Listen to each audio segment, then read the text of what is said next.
Spain, France এরা কি world cup জিততে পারবে না? আমি এইগুলো নিয়ে কথা বলতে, বলতে টায়ার্ড।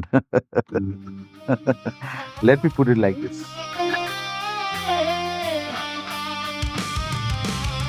দুনিয়ার খেলা বোঝো না, ট্রাম্পের খেলা বোঝো না, ট্রাম্পের মাথা আওলা না, ও বোঝে ব্যবসা।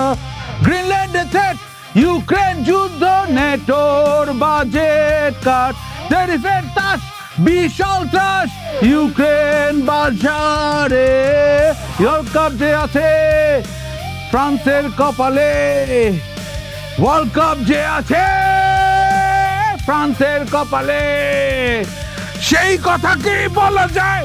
নো, দুনিয়ার খেলা বোঝো না, ট্রাম্পের খেলা বোঝো না, ট্রাম্পের মাথা আওলা না, ও বোঝে ব্যবসা।